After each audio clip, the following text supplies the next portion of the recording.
Senator Rafi Alejandro. Ang kabilin-bilin na niyo po, bukas po, yung linya ng dilaw na yan, kailangan po nakalitaw.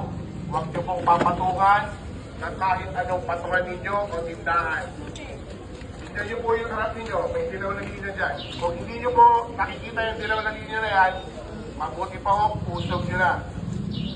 Pagka nakita po yan na hindi nyo sinunod, automatiko po, mag-0 meter po ang pong Villalobos. Kung hindi man, yung inyo pong area o yung inyong palinda, mag-0 meter po kayo. Sumunod na po kayo kasi tatanggalin po ang ultimo-tem, walang matitira ho. Mahirap pong magligpit, mahirap pong magsimula, pero gagawin po ulit yan hanggang matuto po kayo. Teka muna nga.